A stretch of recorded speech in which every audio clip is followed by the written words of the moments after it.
ဒီနေ့တော့မဟာလီတုတ်တန်ဆိုတဲ့ရှေးဟောင်းပါဠိကျမ်းဂန်တစ်ခုတည်းကိုအတူတူဝင်ကြည့်ကြရအောင်ဒီတုတ်တန်ကလေ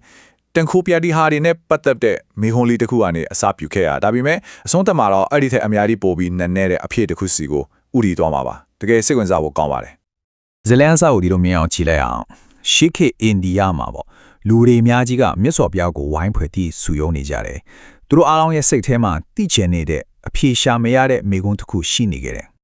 အဲ့ဒီမိဂုံကတော့တရားကျင့်ကြံနေတဲ့ယဟန်တစ်ပါးအကြောင်းပါပဲသူကနတ်တဲ့ရဲ့ပုံတံကိုတော့ရှင်းရှင်းလင်းလင်းမြင်နိုင်တယ်ဒါပေမဲ့သူတို့ရဲ့အတန်ကိုတော့လုံးဝမကြားရဘူးတဲ့ဘာကြောင့်များလဲအဲ့ဒီမိဂုံကနေပဲဒီဇက်လန်ကြီးကစတင်လာခဲ့တာပါဟုတ်ပြီဒါဆိုရင်အဲ့ဒီယဟန်တစ်ပါးရဲ့ထူးဆန်းတဲ့အတွေ့အကြုံအဲ့ဒီပြဿနာကိုပိုပြီးအသေးစိတ်လေ့လာကြည့်ကြရအောင်ဒီမိကုန်းကိုမြတ်စွာဘုရားစီယူဆောင်လာခဲ့တဲ့သူကတော့မဟာလီမင်းသားပါသူကသူမိတ်ဆွေဖြစ်တဲ့သူနခတ်တရဟန်ရဲ့အတွေ့အကြုံကိုနားမလည်နိုင်ဖြစ်နေတာအဲ့ဒီဟန်က3နှစ်တိတိတရားကျင့်ကြံအားထုတ်လာခဲ့သူတစ်ပါးပါမားရိန်မင်းသားကရှင်းရှင်းလင်းလင်းပဲမဲလျှောက်ခဲ့တယ်အရှင်ဘုရားတပည့်တော်ရဲ့မဲချွေဟာလှပတဲ့နတ်ယူပတွေကိုတော့မြင်ရတယ်ဒါပေမဲ့နတ်တည်းရဲ့အတန်ကိုတော့လုံးဝမကြားရဘူးဖြစ်နေတယ်အဲ့ဒီအတန်တွေကတကယ်ရောရှိတော့လားဒါမှမဟုတ် तू ကပဲမကြားနိုင်တာလားဆိုပြီးတော့ပေါ့ဒါအမြင်နဲ့လက်တွေ့ကြားပြဿနာတစ်ခုပဲလေ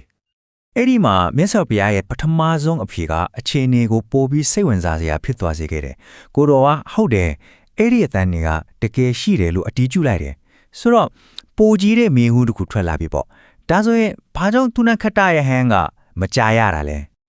ဲကဲဒီထူးဆန်းတဲ့ဖြစ်ရပ်ကိုမြတ်စွာဘုရားကဘယ်လိုရှင်းပြခဲ့တယ်လဲအဖြစ်ကစိတ်ရဲ့စူးစိုက်နိုင်စွမ်းအာယုံစူးစိုက်မှုနဲ့တိုက်ရိုက်သက်ဆိုင်နေပါတယ်ဒီပြဿနာရဲ့အဓိကတော့ချက်ကတော့တမာတိပါပဲတမာတိဆိုတာဘာလဲဆိုတော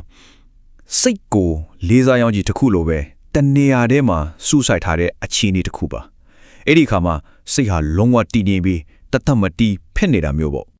မြတ်စွာဘုရားရဲ့ရှင်းပြချက်ကရေဒီယိုတစ်လုံးကိုလိုင်းညှိတာနဲ့တော်တော်တူပါတယ်ကိုယ်စိတ်ရဲ့ line ကိုမြင်ဖို့တခုတည်းအတွက်ပဲချိန်ညှိထားရင်အမြင်အာရုံကိုပဲရရှိမှာပေါ့အကယ်၍အတန်ကိုပါကြားချင်တယ်ဆိုရင်တော့အာရုံစူးစိုက်မှုကိုအတန်ကြားဖို့တော့ပါတိုးချက်ပြီးချိန်ညှိပေးရမှာဖြစ်ပါလေ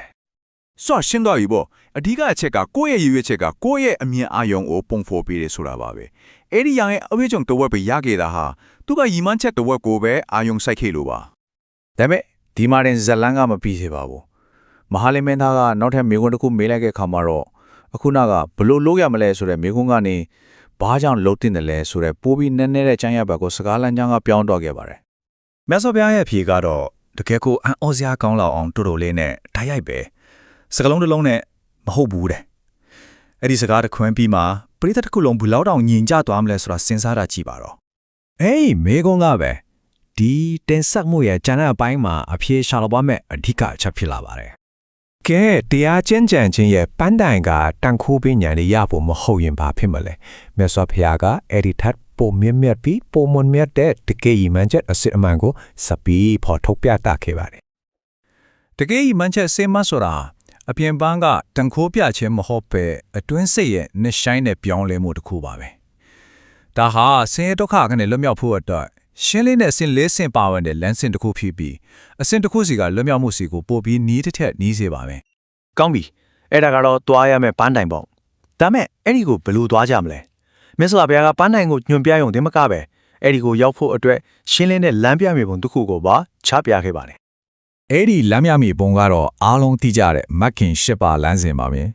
ဲဒါဟာစီကံချက်တွေကြီးပဲမဟုတ်ပါဘူးနေ့စဉ်ဘဝရဲ့မြင်အတွေ့အခေါ်အပြောဆိုအဖြူမူနဲ့တရားထိုင်ခြင်းအထိအရာအားလုံးကိုလွှမ်းခြုံထားတဲ့လက်တွေ့ကျင့်ကြံရမယ့်ရှစ်ပိုင်းမှာလေ့ကျင့်ရေးအစီအစဉ်တစ်ခုဖြစ်ပါတယ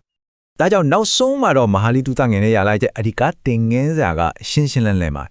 တရားလမ်းစဉ်ဆိုတာအန်အောစရာကောင်းတဲ့အတွေ့အကြုံတွေကိုလိုက်ရှာဖို့မဟုတ်ပဲတည်မြဲတဲ့အတွင်းစိတ်ပြောင်းလဲမှုကိုရရှိဖို့တွေ့တာဖြစ်ပါတယ်ဒီတော့ဒီတင်ဆက်မှုလေးရဲ့အဆုံးမှာရှေးအောင်အဆုံးမှာတစ်ခုကိုလူတိုင်းကစဉ်းစားစရာမေးခွန်းတစ်ခုနဲ့ချိတ်ဆက်ကြည့်အောင်တကယ်တော့မှဘယ်အရာကပိုပြီးကံဖို့ရှိတယ်လဲခဏတာခံစားရတဲ့အမခန့်အတွေ့အကြုံနေလားဒါမှမဟုတ်ထာဝရတည်မြဲမဲ့လွတ်မြောက်မှုလားဒါကိုယ့်ကိုယ်ပြန်ပေးရမယ်မေးခွန်းတစ်ခုပါပဲ